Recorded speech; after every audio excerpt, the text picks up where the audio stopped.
Hello, welcome back to another video if you are returning to my channel, and welcome if you're new. Hi, hello, welcome to my awkward self. Today I wanted to do kind of like a, not really a dupe kind of video, but comparing, I'm pretty much going to be comparing a cheaper version of a product to a more higher end or more expensive product. And just kind of going over how they work for me and my experience with both of them and which one I would prefer and things like that.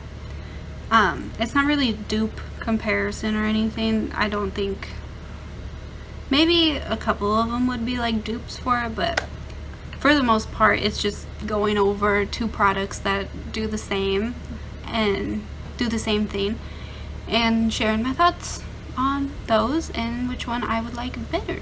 So thank you for joining me and let's get to it. So the first things I'll be going, or like comparing I guess, are some eyeshadow primers. These two, these are both actually affordable, so it's not like a higher end versus affordable option. They're both affordable in my opinion. The first one is the AOA Studio eyeshadow primer. They have a few different ones. This one is in original. They have like, I don't know, but there's a few different versions. This is from Shop Miss A. That's like my favorite site ever. And this is AOA Studio, is Shop Miss A's own personal beauty line that they created. And this is $1. For the most part, all their makeup is $1. I got this before I got the CoverGirl one because I used to use the NYX high definition eye primer, I think it's called, and I don't really like it. It's thin. I like thicker tacky ones, and that one just was like water, just kind of soaked into my skin and didn't do anything. So this one from Shop Miss A is more on the thicker side. It kind of has like a slight pigment or color to it, but it matches my skin tone pretty well, so it kind of blends into my eye pretty well, but it stays tacky. And even at the end of the day, when I'm taking my eye makeup off, I can feel that tackiness. So that's what I really like about eyeshadow primers, is I can still feel that tackiness even after hours of having it on my face. It just makes my eyeshadow last a lot longer, I've found. The CoverGirl one, this is their lid lockup one. And I got this, I think, from an influencer box. If you don't know what influencer is, it's just basically an app that once in a while will send you a box of something so you can try it out. But this one, I did not like at first. I didn't think it was doing anything better than my NYX one was doing, but as I kept using it, I realized that it's like the best eyeshadow primer I've ever tried. It's the same as the AOA Studio one. It stays tacky all day. It makes my eyeshadow stick really well, and it really increases, not really increases, but it makes the pigmentation of my eyeshadow better than the NYX one was doing. And so I really do love these, both of these. The CoverGirl one is just, you know, normal CoverGirl price, drugstore price, but this one is $1 if you're okay with shopping online. If you do live in Texas, I don't know what city, but I do know Shop Miss A just opened their first actual store. So if you do live in Texas and you ever see their store, maybe stop by and try out some of their products. I do definitely love a lot of their products. Next is some setting powders. Now, I'm not one to wear like full faces of makeup with foundation and everything. I am today, surprisingly, but it was literally just to test out this one. But I do like to have setting powders around for days that I do wear foundation. And I just got into like loose setting powders just in the past few months. And the first one I tried was the AOA Studio one. Again, this is from Shop Miss A. It was, I think these were still $1. They might have been like $3.50 or $2.50 or something though. But it's just a little loose powder. They have a few different ones. This one is the soft light version. There's like a translucent, like a banana, and another one that I don't remember which one is.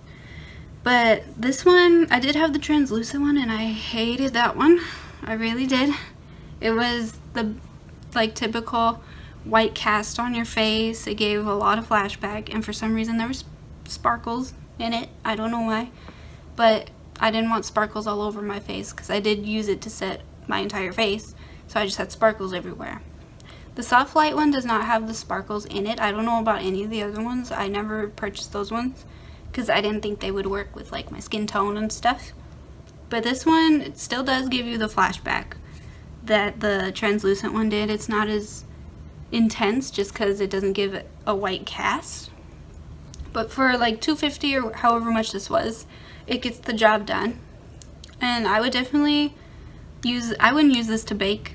It can look kind of dry if you do use it, especially under the eyes. I have natural creases under my eyes, and so that really emphasized that.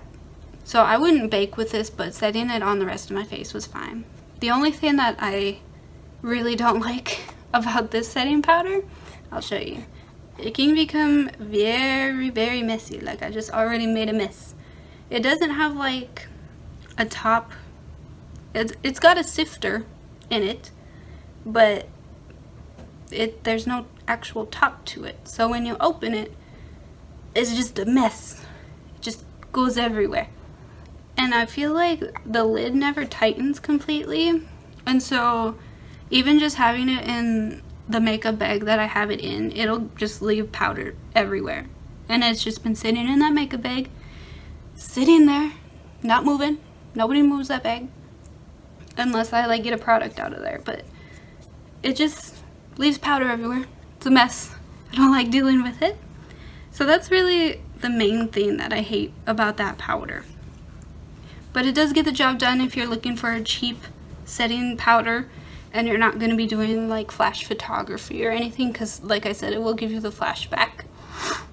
But this one is actually, this was from Influencer as well. This is the Milk Makeup. Does this have an actual name? I think it's called like their Blur and Set Matte Loose Setting Powder. I used this today and I was actually really surprised at like how well it looked. I'm kind of one of those people who always has like that dry cakey look when they wear foundation. Doesn't matter what I do.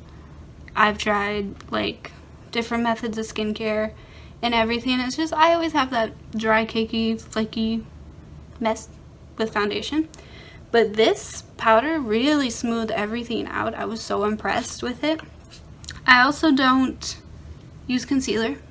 I don't wear a heavy foundation coverage wise, and so concealer kind of just, I don't know, I feel like it would look weird. And plus I don't really have a concealer that I like right now, and I don't want to buy one. But so under my eyes, obviously you can still see like dark circles and stuff since I don't conceal, and this covered it pretty well. I just put just this under my eyes and it covered it really well. I think this is probably like in the $20 range. I think that's kind of the price of Milk makeup products, but I would say it's probably between $20 and $30. It might be more, I don't know. Don't quote me on the price, because like I said, I got it from Influencer and they don't really tell you the price of things. They're just like, hey, test this out to review. And I really like it, and it's a lot of product. Like there's a lot of, look at all that powder in there. That's a lot of powder. And for someone who doesn't wear foundation every day, it's gonna last me a long time.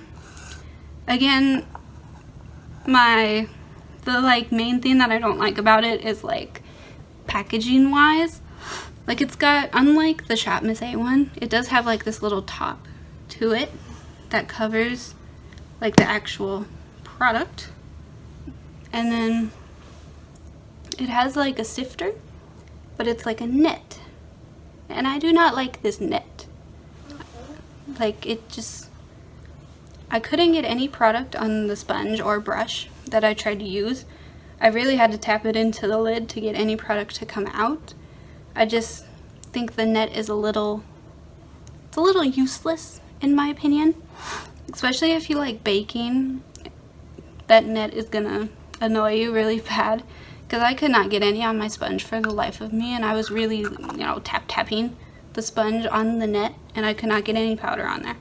So if you like baking, that would probably annoy you, but again, you can just kind of tap it into the lid and use it that way. I think most people do anyway, despite there being a sifter or whatever. It is a really good powder. I've really liked it, especially since it's really only the second setting powder I've ever tried, the loose setting powder at least. And I would definitely buy this again, but like I said, it's gonna last me forever because I never do face makeup. But if you're looking for a nice setting powder, I would recommend getting this. It did blur my skin really well, so the blur part of it was pretty true, and I really liked it. The last couple things I'm going to compare are some primers. I got two different primers. The first one is the Cover FX blurring primer, and Cover FX is more pricey. I think this primer goes for $38, and I really love this primer. It was the first blurring primer that actually blurred my pores and minimized them. This does have a little bit of a tint to it, but from what I found is that once I blend it into my skin, it doesn't really show, and it is kind of darker. It's a lot darker than my skin, but as I blend it into my skin, it just blends in. Can't even tell it's a different color, and I really loved it. The price I do not love. $38 is a lot, but it is a nice blurring primer if you're willing to spend $38 on it. I really loved it. Made my foundation look smooth.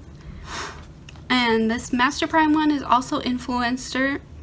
I didn't plan that, like one product's from Influencer, but this is from Influencer. This is the Maybelline Master Prime. This is the Blur and Pore Minimize one. I'm always skeptical about drugstore pore minimizing primers. They're all very silicone-y and thick, and I just don't like the feeling of them. But this one is actually pretty light. I really liked it. I found that it had the same result that the Cover FX one did, and this one's only like 12 or 13 bucks. So the price difference is a huge plus, considering it does the same exact thing for me as the Cover FX one, from my experience. And it didn't give me that not natural, but it didn't give me that feeling, that silicone feeling. I'm sure if you've tried silicone primers, you know that feeling, but it didn't feel like as heavy as some do. So if you are looking for a cheaper alternative to the Cover FX one or any other higher end blurring primers, I would definitely check this one out for Maybelline. And that is all for today's video. I really just wanted to compare some products that I had in my collection that do the same thing and just kind of give like a cheaper version of it and kind of like compare them. So hopefully you found it helpful and you enjoyed it. Let me know if you would like to see any other videos. I am going to try to start filming more, and instead of just like a BoxyCharm video here and there. So definitely leave me some suggestions if you'd like to see videos. And thank you for stopping by and joining me for today's video. And I will see you in the next one for more fun.